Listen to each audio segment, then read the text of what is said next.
Halo Sumatera Utara, selamat sore pemirsa. Untuk memperbaharui informasi Anda seputar Sumatera Utara hari ini hadir kembali menjumpai Anda edisi Kamis 8 Agustus 2024. Kali ini bersama saya Keriawan Sembiring. Dan saya Udrandari Dariulinka. Sejumlah informasi menarik telah disiapkan oleh tim redaksi kami. Berikut berita selengkapnya.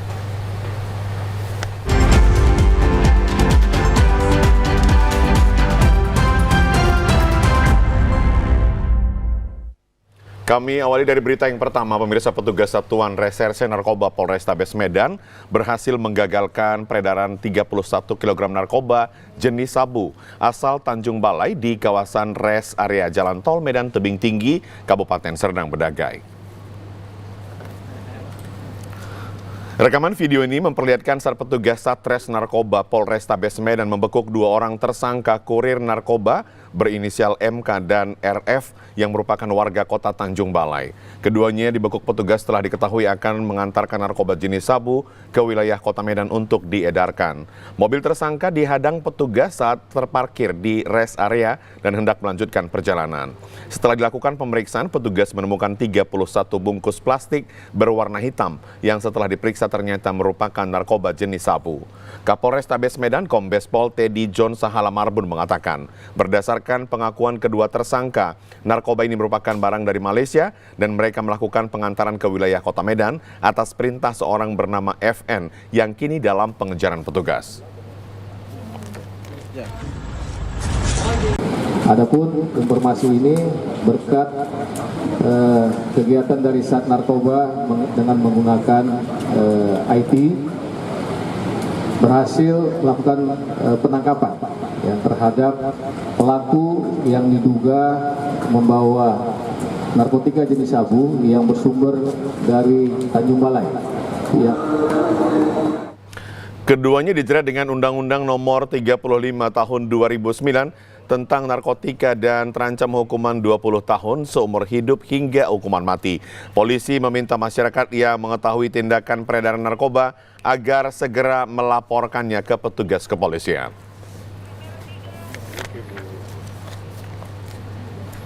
Kita beralih ke Kota Medan, pemirsa. Petugas Satuan Reserse Kriminal Polrestabes Medan menangkap dan menetapkan 2 orang pelaku penganiayaan terhadap 2 orang anggota TNI Angkatan Darat Batalion 100 Prajurit Setia Binjai beberapa waktu lalu.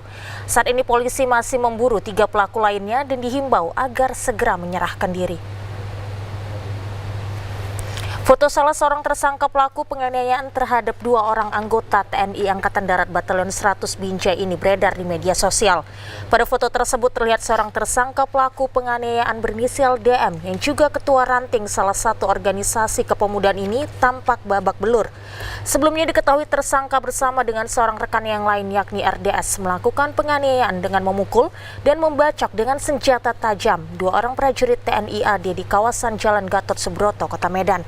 Kapolrestabes Medan Kombes Pol Teddy John Sahala Marbun mengatakan pihaknya telah menangkap 2 orang yang diduga merupakan pelaku penganiayaan yakni DM dan RDS, sedangkan para pelaku lainnya kini masih dalam pengejaran polisi. Kedua tersangka diketahui merupakan pengurus ranting dan anggota salah satu organisasi kepemudaan di Kota Medan. Menggunakan baju hitam yang tidak diketahui namanya langsung mendorong dada Pratu AS dengan kedua tangannya hingga korban tersorong ke belakang dan diikuti oleh inisial DMS langsung menumbuk Pratu AS dengan menggunakan tangannya dan mengenai bagian wajah sebelah kiri hingga korban terjatuh dan kaki korban sebelah kiri keselio. Dan teman-teman dari DMS ini anggota salah satu ormas langsung menyerang mereka sehingga terjadilah perlawanan dan terjadilah keributan serta perkelahian. Polisi menyebut para tersangka melakukan penyerangan secara tiba-tiba terhadap 3 anggota TNI AD yang sedang makan di kawasan Jalan Gatot Subroto, Kota Medan. Untuk kronologi sebelumnya, polisi mengatakan masih melakukan penyelidikan lebih dalam. Pemirsa, sempat dilaporkan hilang oleh keluarga ke pihak kepolisian. Pensiunan TNI ini ditemukan warga dalam kondisi meninggal dunia di dalam selokan. Setelah menghilang selama 6 hari, seorang kakek yang merupakan pensiunan TNI Angkatan Darat ditemukan oleh warga meninggal dunia di dalam selokan. Pihak kepolisian dari Polres Pematang Siantar dan Badan Penanggulangan Bencana Daerah Kota Pematang Siantar yang menerima laporan warga langsung turun ke lokasi temuan mayat untuk melakukan evakuasi. Korban yang berada di dalam selokan membuat petugas mengalami kesulitan untuk melakukan evakuasi. Sehingga proses evakuasi berjalan dramatis, petugas harus memecah cor beton selokan agar jenazah korban dapat dievakuasi. Salah seorang anak korban Perlindungan Sinambela mengatakan, sebelum korban ditemukan pihak keluarga telah melakukan pencarian selama 6 hari dan melaporkannya ke Mapolres Pematang Siantar sebagai orang hilang. Mencari ini kuasa Tuhan. Otopsi baru nanti kami selanjutnya buat acara. Nanti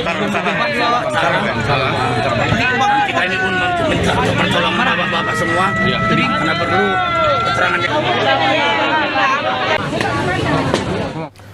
Kasat Reskrim Polres Pematang Siantar AKP Wira Suhendra yang berada di lokasi penemuan mayat ini mengatakan korban akan dibawa ke Rumah Sakit Bayangkara untuk dilakukan otopsi. Sebelum dilakukan otopsi, pihaknya masih belum bisa memastikan penyebab kematian korban.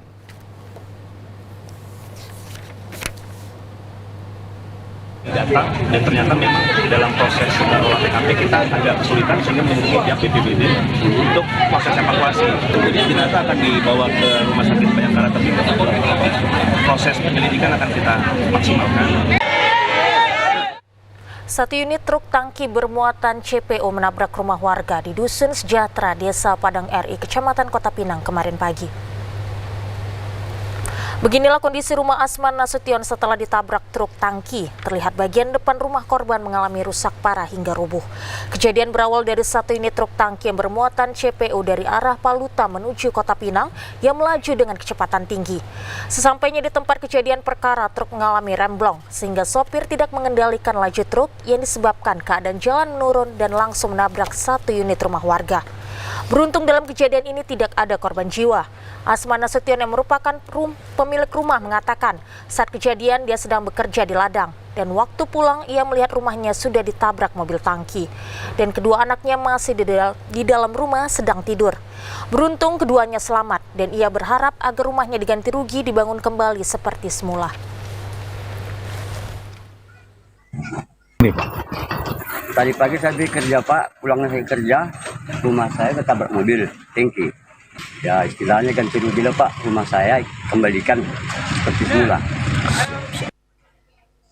Salah seorang warga Woyo Harahap yang menyaksikan kejadian tersebut menyampaikan, di saat kejadian ia sedang makan dan mendengar suara keras. Jadi pas kami lihat ya udah kejadian seperti ini, korban nggak ada. Pemirsa, satu kios ponsel dan agen transaksi perbankan BRI Link nyaris menjadi korban perampokan dua orang pria di Dusun 7, Desa Sukadamai Barat, Kecamatan Palu Badring, Asahan. Pelaku menggunakan senjata airsoft gun dan sempat melukai pemilik kios. Inilah rekaman CCTV saat seorang pelaku perampokan mengeluarkan senjata jenis airsoft gun di kios ponsel dan agen transaksi perbankan BRI Link di Dusun 7, Desa Sukadamai Barat, Kecamatan Pulau Bandring, Asahan. Pada video tersebut, pelaku meletuskan senjatanya kepada korban dan langsung kabur. Akibat kejadian tersebut, Wira Sukmana, pemilik kios, mengalami luka memar bekas tembakan di bagian tangan korban. Korban mengatakan kejadian saat itu pelaku berpura-pura ingin melakukan tarik tunai uang 10 juta rupiah. Namun pelaku yang melihat korban tidak mengeluarkan sejumlah uang, langsung mengeluarkan senjatanya dan menembaki korban. Polisi yang mendapati informasi langsung melakukan olah TKP dan melakukan identifikasi. Dari lokasi, polisi mengamankan satu butir peluru airsoft gun. Dua orang, baru sampai toko dia langsung mau tarik tunai 10 juta. Baru mengeluarkan mesin ATM, baru saya pegang, baru saya keluarkan di atas steling itulah dia. Langsung mengeluarkan pistol, nodong saya dari tas dia di dalam. Saya sempat menghindar, nggak diam. Pas mau keluar dari toko ini langsung ditembak dan dia pergi. Orang yang ingin minta transaksi sebesar 10 juta rupiah, namun anggapan dari pelaku korban ini uang sudah standby. Jadi begitu pelaku melihat uang itu tidak kunjung dinaikkan, diserahkan ke dia, di situ dia membuka tasnya, mencabut senjata. Jadi dari hasil cek TKP kita menemukan ini ada nimis. Jadi kita duga itu bukan dari senjata api. Jalan pintas Tapanuli penghubung Kabupaten Labuhan Batu Utara dengan Tobasa, tepatnya di ujung Desa Simonis menuju Desa Sibito, Kecamatan Aignatas, Kabupaten Labuhan Batu Utara, rusak parah dan nyaris putus akibat longsor. Longsornya badan jalan ini akibat dampak hujan deras yang terjadi pada 6 Agustus lalu. Badan jalan yang baru selesai dibangun sekitar 3 tahun lalu oleh pemerintah Provinsi Sumatera Utara terkikis air hujan deras sekitar 3 jam yang mengakibatkan badan jalan yang memiliki kecuraman setinggi 100 meter tersebut terkikis dan longsor. Akibatnya setiap kendaraan yang melintas harus ekstra hati-hati. Salah seorang pengguna jalan Ucak mengatakan ia berharap pemerintah Provinsi Sumatera Utara secepatnya memperbaiki jalan tersebut karena longsor memakan lebih setengah badan jalan yang menyebabkan jalan tersebut terutama di malam hari menjadi rawan kecelakaan.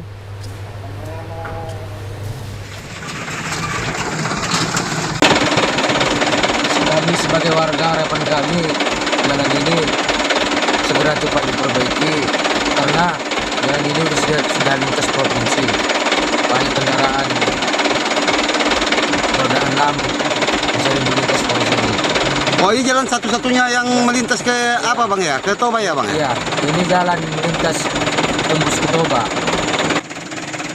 Sementara salah seorang perangkat desa Simonis, Asrul Arwan menjelaskan, sebelum terjadinya longsor sudah terjadi keretakan pada badan jalan pada musim kemarau panjang yang lalu. Namun saat hujan lebat turun, membuat badan jalan tersebut longsor dan untuk mengantisipasi terjadinya kecelakaan dengan swadaya warga memberi rambu garis pengaman dan menimbun tepi badan jalan dengan batu yang diisi dalam karung agar sisi tepi badan jalan tidak rusak saat mobil dan truk melintas. Habis bisa hujan lebat, lebih kurang 3 jaman hujan lebat daerah kita ini Pak, ya terjadilah longsor. Karena ini lintas provinsi, minta tolong kepada pemerintah pusat, sudi kiranya segera secepatnya memperbaiki jalan yang telah longsor ini, karena memang ini jalan satu-satunya penghubung dari Tobasa ke Kabupaten Labuhan Batu Utara. Pemirsa, puluhan petani dan pengusaha wortel mendatangi rumah dinas Bupati Karo untuk menanyakan kebijakan pemerintah terkait impor wortel di tengah harga wortel yang kian anjlok. Para petani dan pengusaha wortel Kabupaten Karo mendatangi rumah dinas Bupati Karo untuk meminta kejelasan terkait kebijakan pemerintah pusat mengenai impor wortel. Saat ini petani mengeluhkan harga wortel yang anjlok. Petani dan pengusaha yang tergabung dalam Aliansi Pedagang dan Petani Karo ini meminta kejelasan dan sikap pemerintah Kabupaten Karo dalam mencegah kebijakan impor yang dianggap dapat merugikan petani dan pengusaha lokal. Bupati Karo menerima perwakilan asosiasi di rumah dinasnya dengan pertemuan tertutup. Perwakilan Asosiasi Petani dan Pedagang Efnus Safriel Sinohaji mengatakan, setelah pertemuan tertutup di rumah dinas Bupati Karo selaku pemerintah kabupaten akan mengajak perwakilan Aliansi Petani dan Pedagang untuk menjumpai kementerian terkait dalam hal penolakan impor wortel tersebut. Yang pasti nanti kita akan diajak perwakilan untuk hadir dan bertemu dengan pihak kementerian terkait dan pertanian dan kementerian perdagangan. Kami petani juga sangat keberatan tentunya karena kami tidak beli wortel lagi untuk suplai ke luar dari Sumatera Utara. Nah, untuk saat ini berapa harga di pasar Pak? Untuk saat ini kalau kita ambil di ladang mungkin di kisaran 1.000-1.500 lagi sisanya. Sebelumnya kemarin berapa Bang sempat harga? Kita sampai pernah hampir paling tinggi sampai 7.000-an dan mungkin stabil di harga 4.000 ke 5.000. Berarti saat ini harga sedang anjlok ini? Iya, jadi hasil yang kita dapatkan hari ini bahwa dengan harga demikian kita hanya bisa tutup modal dan bahkan banyak yang Saat ini harga tanaman wortel mengalami turun harga. Harga awal berkisar Rp4.000 per kilogram dan saat ini Rp1.000 per kilogramnya. Dampak dari turunnya harga dan isu impor wortel di tengah harga wortel yang turun menyebabkan para petani dan pedagang khawatir akan merugi dan gulung tikar. Pemirsa, kami akan segera kembali dengan sejumlah informasi lainnya. Tetaplah bersama kami di Sumatera Utara hari ini.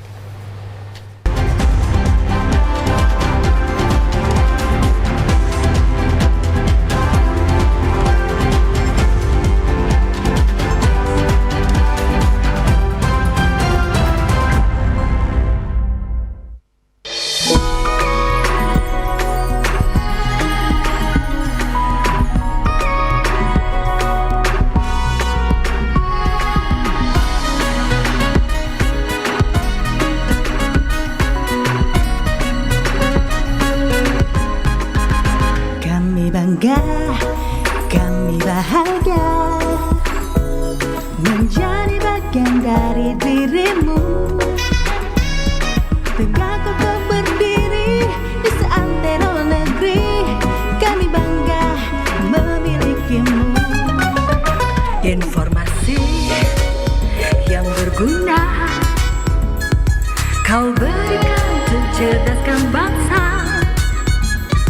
Tayangan yang menghibur untuk warga Indonesia. TVRI memang kebanggaanku. Selamat ulang tahun TVRI yang ku cintai. Semoga kau selalu berjaya di hati pemirsa Indonesia.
Bersatu bangsa.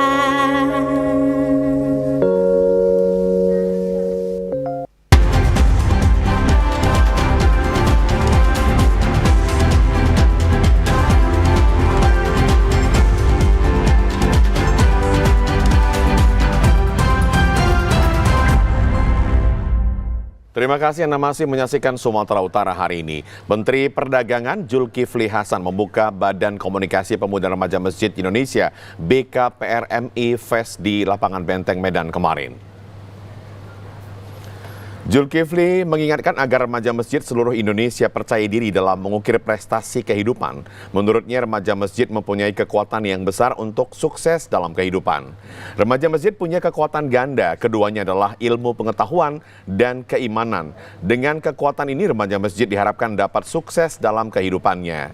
Menteri Perdagangan Zulkifli Hasan menyerahkan penghargaan BKPRMI Award kepada 9 tokoh yang memiliki kepedulian dan perhatian kepada pemuda remaja masjid yang bernaung dalam Badan Komunikasi Pemuda Remaja Masjid Indonesia. Ketua Umum DPP BKPRMI, Datuk Said Aldi Al-Idrus mengatakan pada Munas ke-14 kali ini, DPP BKPRMI menggelar berbagai kegiatan yang bersifat sosial dan kemanusiaan. Festival Pantun Nusantara, pameran kerajinan remaja masjid, festival Mars BKPRMI, dan musik-musik. Sebagai organisasi keagamaan yang memiliki program kemanusiaan, sosial, dan kebangsaan, BKPRMI juga telah banyak berbuat mengabdikan diri kepada bangsa dan negara. BKPRMI juga telah mewisuda 30 juta generasi Qurani sejak tahun 1977 dan banyak melahirkan kader-kader mumpuni yang sukses di berbagai bidang seperti menjadi pejabat negara, ulama kondang, pengusaha, penghafal Al-Quran, dan juga lainnya. Selama berkiprah, BKPRMI juga turut membantu menjalankan program-program pemerintah. seperti menjaga ketahanan pangan di masa kondisi ekonomi bangsa sedang sulit, dan program itu masih kita jalankan sampai saat ini. Maka dari itu, mari kita sama-sama berdoa agar BKPRMI ke depannya tetap menjadi organisasi yang tetap mempertahankan visi kemanusiaan sosial dan keindonesiaan. Beliau ini sangat benar-benar mendukung pemuda masjid dari Aceh sampai Papua. Kita seperti biasa, bagaimana tadi kita telah mengusulkan agar insentif ustadz-ustazah dari Aceh sampai Papua itu ditingkatkan sama dengan UMR di kabupaten kota. Kita usulkan kepada Bang Zulkifli Hasan dan untuk disampaikan kepada Presiden terpilih Bapak Haji Prabowo Subianto. Dan insya Allah anak-anak masjid sangat gembira. Ustadz-ustazah, guru mengaji se-Indonesia sangat bergembira apabila insentif ustadz-ustazah se-Indonesia sama dengan UMR.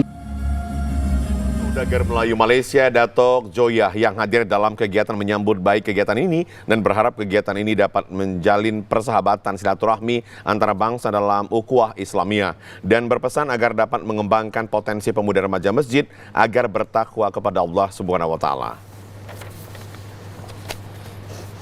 Pertama kalinya saudagar datang dan begitu gembira sekali dengan sambutan yang begitu hebat sekali, dan juga Berkerami Fest 2024 ini adalah menjadi satu contoh kepada negara-negara lain lah.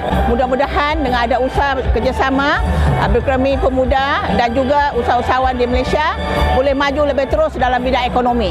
Ya, seterusnya kita nanti insya-Allah selepas ni kita akan lebih untuk usahawan kita ber-MOU ataupun kata orang tu bersilaturahmi dengan usahawan di Indonesia, di Medan, di Indonesia.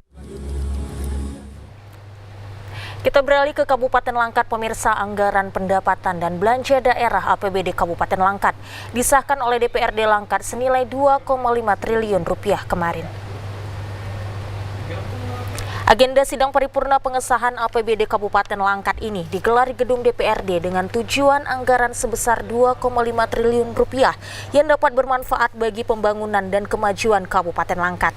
Sidang paripurna pengesahan APBD tahun 2024 dipimpin oleh Ketua DPRD Kabupaten Langkat, Sri Bana Perangin Angin, yang didampingi oleh Wakil Ketua DPRD Langkat dan PJ Bupati Langkat, serta organisasi pimpinan daerah Kabupaten Langkat. Rapat paripurna diawali pembacaan laporan hasil kerja Badan Anggaran oleh Ramanuddin Rangkuti selaku juru bicara Badan Anggaran DPRD Langkat, yang dilanjutkan dengan penyampaian pendapat akhir dari masing-masing juru bicara fraksi DPRD Langkat. Pada rapat paripurna tersebut, masing-masing juru bicara fraksi menyatakan setuju Ranperda Perubahan APBD 2024 disahkan menjadi peraturan daerah Kabupaten Langkat, dan dilanjutkan dengan pembacaan surat keputusan hasil rapat oleh Basra Pardomuan selaku Sekretaris Dewan DPRD Langkat.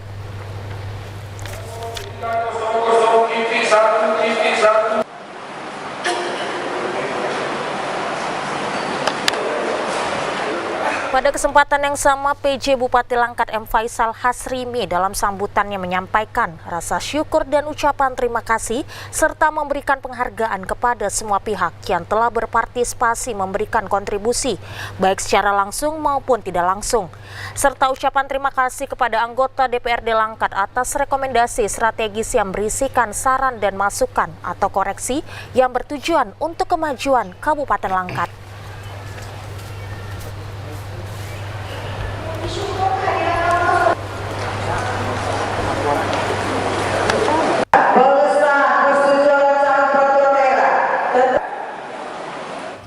Pemirsa, tim evaluasi TPPKK Provinsi Sumatera Utara melakukan kunjungan ke Kota Tebing Tinggi dalam rangka renominasi lomba dalam 3 kategori, yaitu tertib administrasi IFA Tes serta UP2K upaya peningkatan pendapatan keluarga. Dari hasil evaluasi tersebut, Kelurahan Deblot Sundoro, Kecamatan Padang Hilir masuk nominasi sebagai pemenang.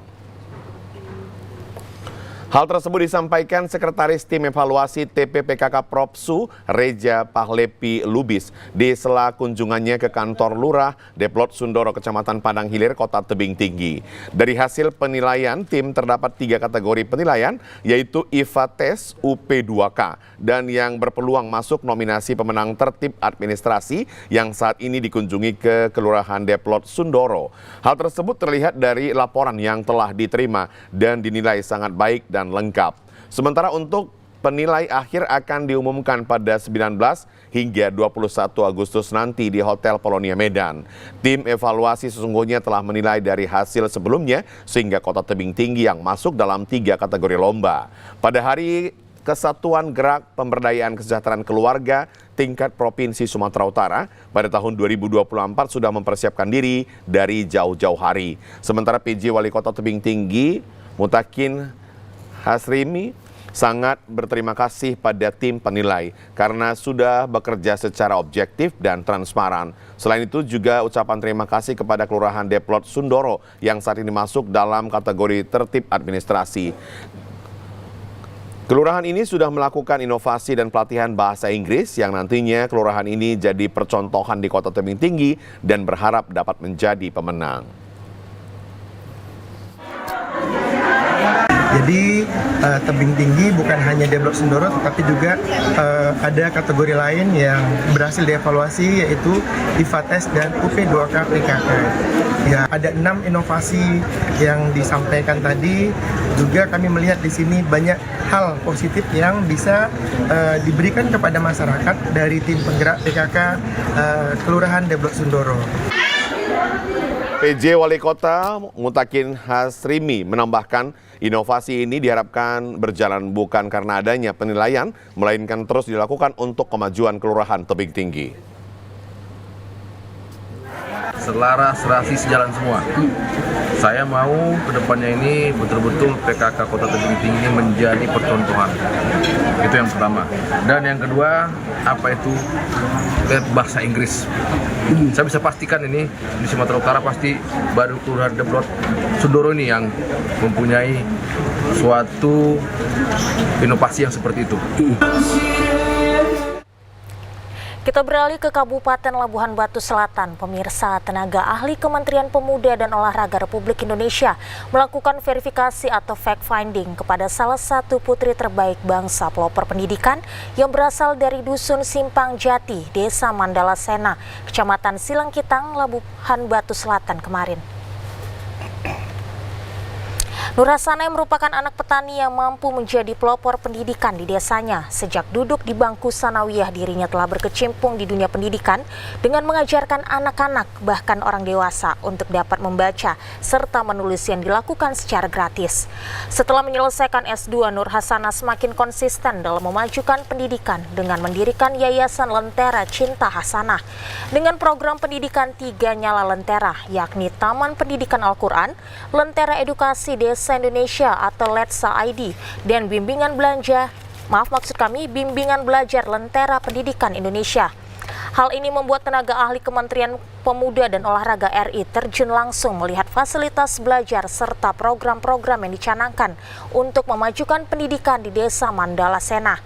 Nur Hasana menyampaikan motivasi untuk menjadi pelopor pendidikan dikarenakan anak yang ada di lingkungan sekitar butuh penanaman pendidikan agama sejak dini, di samping guru-guru ngaji yang sedikit di Desa Mandala Sena. Desa Mandala Sena,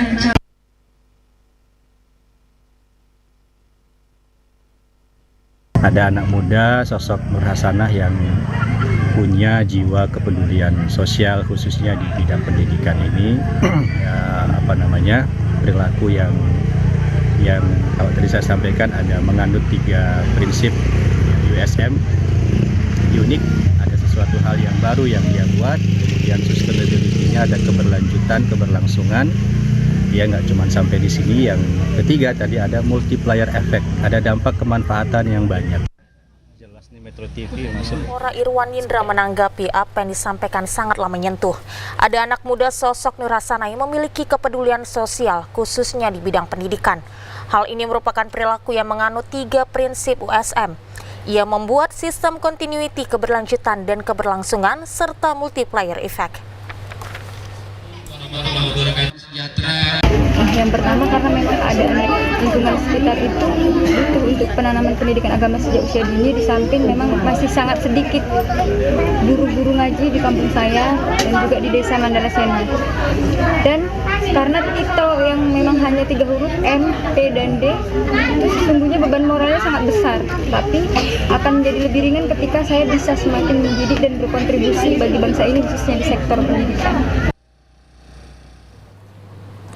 Pemirsa, Ustadz Kenamaan Putra Makassar Dasat Latif memberikan tausiah inspiratif di hadapan ribuan pelajar SMP dan SMA Perguruan Al-Azhar Medan terkait kiat sukses dalam menuntut ilmu dan berakhlakul harimah yang dilakukan kemarin.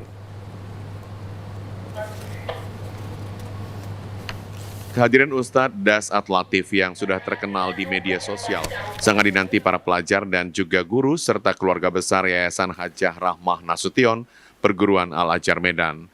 Dalam tausiah yang disampaikan terdapat 3 hal yang harus dilakukan siswa jika ingin memiliki masa depan yang baik, antara lain menuntut ilmu dengan banyak belajar sesuai dengan perintah Allah Subhanahu wa Ta'ala kepada Nabi Muhammad dalam surah Al-Alaq yang artinya menuntut ilmu dan membaca. Sesuai dengan janjinya, Allah akan mengangkat derajat seseorang yang memiliki ilmu dan senantiasa membaca berbagai ilmu pengetahuan. Selain itu, seluruh anak wajib hormat kepada orang tua dan guru karena hal itu merupakan ketaatan kepada Allah. Selain itu, langkah yang wajib ditempuh para siswa adalah memperbaiki sholat dengan tidak meninggalkan sholat 5 waktu di mana dan kapan saja. Dijelaskan jika ketiga hal itu dapat dijalankan dan diamalkan, kehidupan yang lebih baik di masa mendatang dapat diraih. Ustadz Dasat Latif menegaskan, generasi muda Islam tidak perlu khawatir bersusah payah dalam prosesnya, namun kenikmatan akan dituai kemudian hari. Ketika Allah Subhanahu wa Ta'ala ingin memperbaiki kawasan jahiliyah di Mekah, maka Allah menurunkan nabi yang misi utamanya dengan mencerdaskan. Iqra bismi rabbikal ladzi khalaq. Maka kalau mau memperbaiki suatu peradaban harus dengan belajar. Nah, di sekolah inilah belajar. Tapi belajar itu tidak cukup. Belajar juga harus disertai dengan keimanan, ketakwaan. Nah, itulah Al-Azhar. Ciri khasnya, cerdas otaknya, baik imannya. Sekolah ini sangat memprihatinkan memang karena anak-anak kita sekarang ini yang banyak dirusak oleh medsos. Bahkan anak-anak pelajar sekarang itu saya pernah mendapat data 80% itu terlibat judi online. Nah, ini tugas pemerintah untuk membuat aturan-aturan yang bisa membatasi kebebasan anak-anak kita, mengarahkan kebebasannya. Ya, kita berharap mudah-mudahan ini ada pencerahan, seperti yang saya katakan bahwa dakwah itu seperti cas handphone. Kalau handphone dipakai terus tidak dicas, dia pasti lowbat. Begitu juga iman, kalau dia tidak dicas dengan dakwah, maka dia akan mati hatinya. Pembina Yayasan Hajah Rahmah Nasution, Mahyujar Nasution, menyampaikan syukur kepada Allah Subhanahu wa Ta'ala karena dapat menghadirkan Ustadz Dasat Latif di lingkungan Al-Azhar Medan. Diharapkan tausiah yang disampaikan menjadi sumber motivasi untuk meningkatkan kualitas keimanan dan ketakwaan. Dikatakan yang paling penting atas kehadiran Ustadz Kenamaan tersebut menjadi pemicu untuk meningkatkan ibadah melalui sholat 5 waktu. Kami dan siswa-siswi kami beserta keluarga besar Al-Azhar dalam meningkatkan iman dan takwa serta ilmu pengetahuan agama terus diwajibkan kepada kita semua untuk belajar, mendengar, dan mengikuti tausiah-tausiah agar keimanan dan ketakwaan kita serta ilmu kita terus bisa ditingkatkan. Mudah-mudahan pencerahan-pencerahan dan tausiah-tausiah ini terus bisa meningkatkan keimanan dan ketakwaan siswa-siswi kami serta keluarga besar perguruan dan Universitas Al-Azhar, sehingga perguruan dan Universitas Al-Azhar benar-benar bisa menciptakan insan-insan yang berakhlakul karimah. Perguruan Al-Azhar Medan akan selalu menghadirkan penceramah kenamaan nasional ke Perguruan Al-Azhar untuk menjadikan siswa-siswinya sebagai muslim yang intelektual dan intelektual muslim. Kita beralih ke informasi lainnya, pemirsa. Penjabat Gubernur Sumatera Utara Agus Fatoni berharap pelaksanaan Pekan Olahraga Nasional PON ke-21 dapat meningkatkan perekonomian di Sumatera Utara. Hal tersebut disampaikan penjabat Gubernur Sumatera Utara saat menghadiri safari dakwah dan doa keselamatan untuk mensukseskan PON ke-21 yang digelar di Masjid Raya Ahmad Bakri, Kota Kisaran, Asahan kemarin. Kedatangan penjabat Gubernur Sumatera Utara dan rombongan disambut dengan lantunan sholawat oleh para jamaah yang hadir. Turut serta juga dalam rombongan penjabat di lingkungan pemerintah Provinsi Sumatera Utara, Bupati dan Wakil Bupati Asahan, serta Forkopimda Asahan. Acara safari dakwah dan doa keselamatan ini diawali dengan pembacaan ayat suci Al-Quran yang dilanjutkan dengan pembagian santunan kepada para anak yatim. Dalam sambutannya, penjabat Gubernur Sumatera Utara mengatakan masyarakat Sumatera Utara harus bangga karena menjadi tuan rumah PON ke-21. Ia meminta seluruh masyarakat turut serta menyukseskan pelaksanaan PON yang dipastikan kunjungan ke Sumatera Utara akan meningkat dan dapat menggairahkan pelaku UMKM. Kebanggaan kita harus tunjukkan, kita menjadi tuan rumah yang baik dan kita sukseskan bersama-sama. Silakan nanti pasang spanduk, pasang stiker, pasang foto, ambil foto-foto tentang PON. Kita sebarluaskan. Nanti Pak Bupati, Pak Wakil Bupati, Forkopimda pasang di kantor-kantor, pasang di rumah-rumah bahwa kita menjadi tuan rumah PON. Kita tunjukkan bahwa daerah kita itu memang mantap, daerah kita itu bisa diandalkan, daerah kita itu kaya, masyarakatnya ramah dan harmoni. Dan dengan adanya PON ini yang akan berkunjung ke Sumatera Utara dalam rangka PON itu banyak sekali. 15.000 lebih yang akan berkunjung ke sini. Pemirsa, Ketua Umum Partai Amanat Nasional yang juga merupakan Menteri Perdagangan Republik Indonesia Zulkifli Hasan menyebutkan banyak partai politik yang mendukung Bobi Nasution menjadi bakal calon gubernur Sumut karena populernya nama Bobi Nasution. Hal itu disampaikannya setelah menghadiri kegiatan Munas BKPRMI di Kota Medan pada Rabu siang. Zulkifli Hasan mengatakan sebelumnya pun sudah mendukung Bobi sejak awal untuk maju dalam kontestasi Pilgubsu pada Pilkada 2024 mendatang. Diketahui saat ini dukungan partai politik terhadap Bobi Nasution untuk maju dalam Pilgubsu mendatang yakni Gerindra, PAN, Golkar, Nasdem, PKB, dan PKS. Untuk bakal calon wakil gubernur Sumatera Utara dari Partai Golkar merupakan Bupati Asahan Surya. Hingga saat ini belum ada pasangan bakal calon gubernur dan bakal wakil calon gubernur Sumatera Utara selain nama Bobi Afif Nasution dan Surya yang telah didukung partai politik untuk maju dalam pemilihan gubernur Sumatera Utara. Sedangkan mantan gubernur Sumatera Utara Edi Rahmayadi yang namanya kini mendapatkan dukungan dari Partai Demokrasi Indonesia Perjuangan masih menunggu keputusan dari DPP PDIP. Edi kini mendapatkan tugas dari PDIP dan Hanura untuk mencari wakilnya.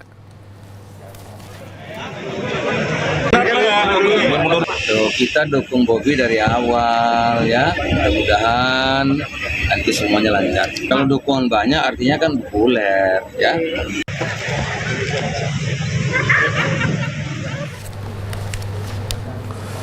Wali Kota Medan Bobi Afif Nasution memastikan akan berpasangan dengan Bupati Asahan Surya pada pemilihan gubernur dan wakil gubernur Sumatera Utara tahun 2024.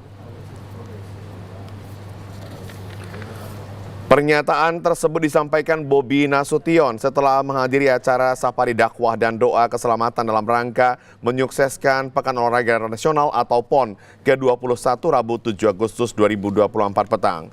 Kedatangan Bobi ke lokasi acara di Gedung Serbaguna Komplek Tanjung Gading, Kecamatan Seisuka, Batubara, disambut pejabat Bupati Batubara Heri Wahyudi sekaligus memasangkan tanjak kepada bakal calon gubernur Sumatera Utara tersebut. Turut hadir dalam acara itu Bupati Asahan Surya yang digadang-gadang sebagai bakal calon wakil gubernur mendampingi Bobi Afif Nasution. Kepastian pasangan Bobi Surya sudah langsung dilontarkan oleh Bobi Nasution. Namun menantu Presiden Jokowi itu belum dapat memastikan kapan akan melakukan deklarasi karena masih menunggu tanggal yang tepat. Bobi juga mengaku masih melakukan komunikasi dengan sejumlah partai politik yang belum masuk koalisi pengusung dirinya di Pilkada Sumatera Utara 2024. Untuk calon wakil gubernur sudah fix dengan Pak Surya? Udah pasti Pak Surya.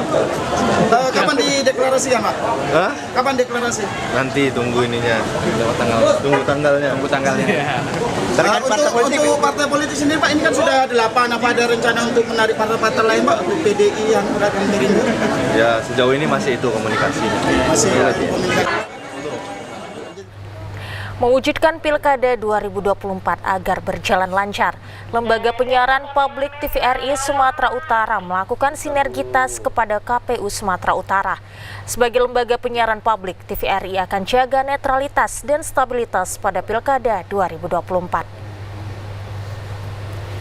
Lembaga Penyiaran Publik TVRI Sumatera Utara yang diwakili Ketua Tim Perencana dan Pengendalian Pengembangan Usaha serta Promo Dewi Astuti Sinulingga dan Ketua Tim Perencana dan Pengendali Produksi Berita Rifandi Rusli bersilaturahmi dengan Komisioner KPU Sumatera Utara kemarin di Medan. Pada kunjungan tersebut, staf TVRI Sumatera Utara langsung diterima Sekretaris KPU Sumatera Utara, Safran Daulay.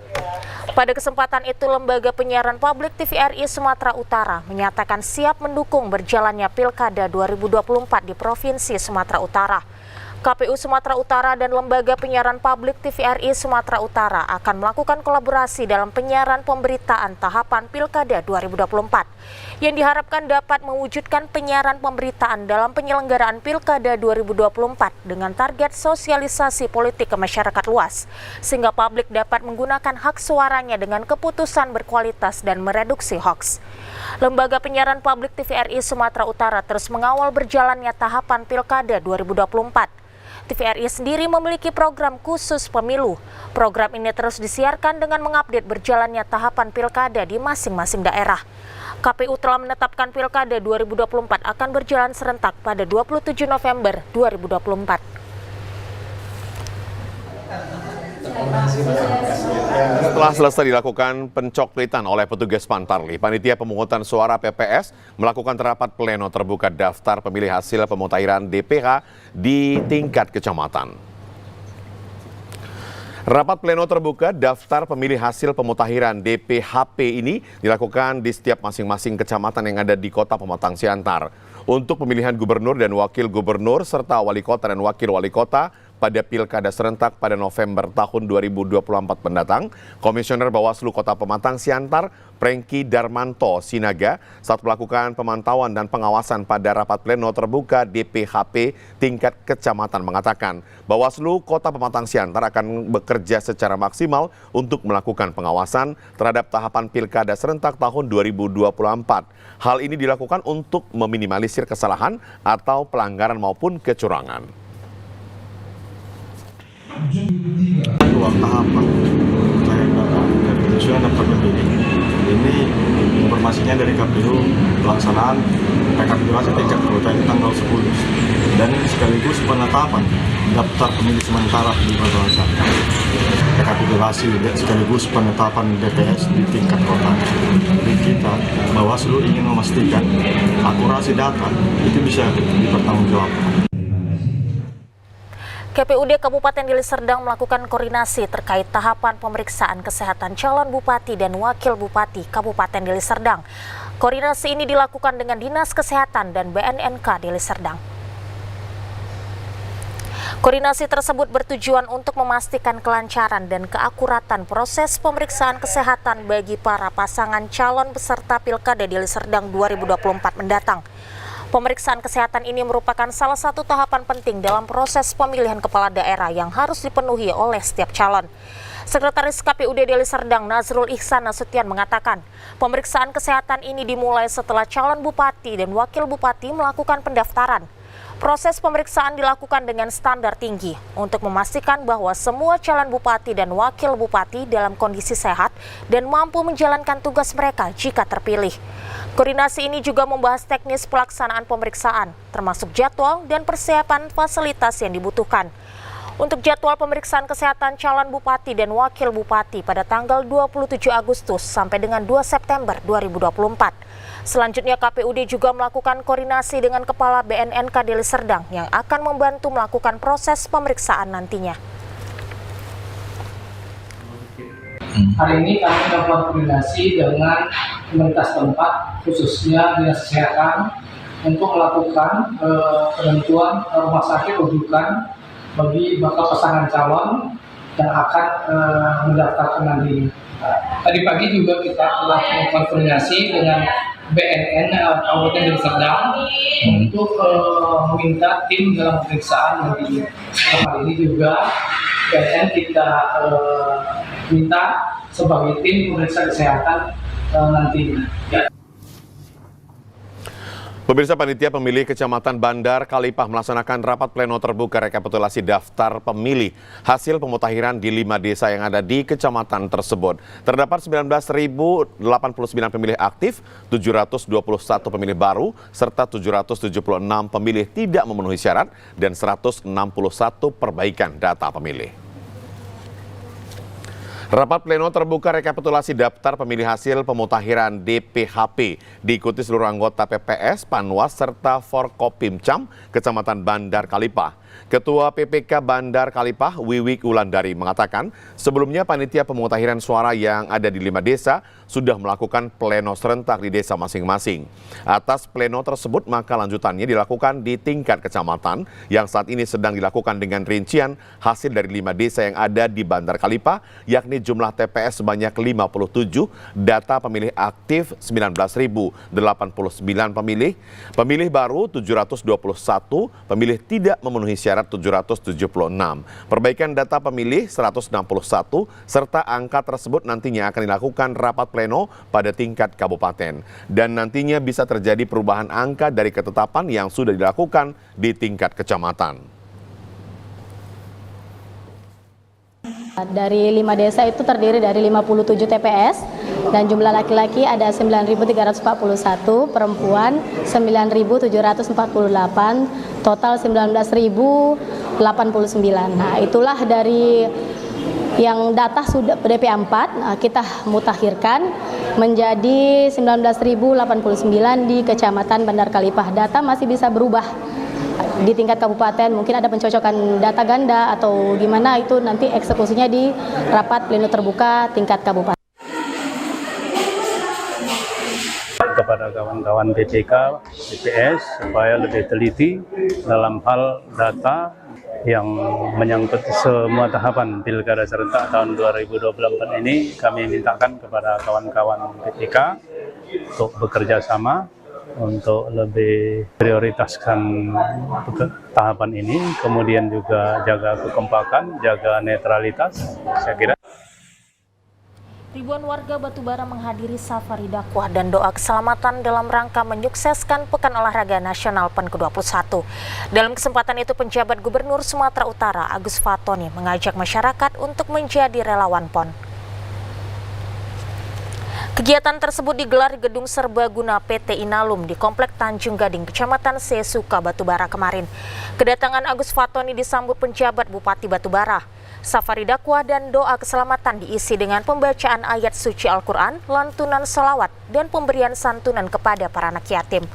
Dalam sambutannya, penjabat Gubernur Sumatera Utara mengajak seluruh masyarakat untuk menyukseskan gelaran PON ke-21 dengan berpartisipasi sebagai relawan dan juga supporter, serta turut mensosialisasikan PON yang akan digelar di Sumatera Utara dan juga Aceh. Utara menjadi tuan rumah PON ke-21. Mari kita sukseskan, kita dukung, dan kita bersama-sama menciptakan iklim yang kondusif. Karena ini kesempatan bagi kita menjadi tuan rumah PON itu langka. Kita tahun 53 yang lalu kita jadi tuan rumah, dan kali ini suatu kehormatan kita menjadi tuan rumah. Kita pasang spanduk, kita sebarluaskan informasi ini agar kita sukses penyelenggaraannya dan juga sukses prestasi, sukses ekonominya, sukses vitalnya. Pemirsa, pemerintah Provinsi Sumatera Utara menggelar tablik akbar dalam rangka safari dakwah serta doa bersama merajut ukhuwah memaknai spirit PON ke-21 Aceh Sumut 2024 di sejumlah kabupaten kota yang ada di Sumut, di antaranya kota Tanjung Balai. Acara yang digelar di alun-alun Sultan Abdul Jalil Rahmat Syah Kota Tanjung Balai kemarin dihadiri penjabat Gubernur Sumatera Utara Agus Fatoni yang disambut dengan pemakaian pakaian adat Melayu. Penjabat Gubernur Sumatera Utara Agus Fatoni mengatakan tahun ini Sumatera Utara menjadi tuan rumah PON ke-21. Untuk itu perlu disosialisasikan ke sejumlah daerah agar masyarakat mengetahui dan dapat mempersiapkan diri menyambut PON ke-21. Selain itu, kegiatan tersebut dirangkai dengan pengajian, zikir dan doa bersama agar daerah maju dan PON yang digelar berjalan dengan lancar. Ya, jadi tahun ini Provinsi Sumatera Utara menjadi tuan rumah PON ke-21. Maka kita lakukan sosialisasi ke seluruh daerah bahwa kita menjadi tuan rumah dan kita akan sukseskan bersama-sama.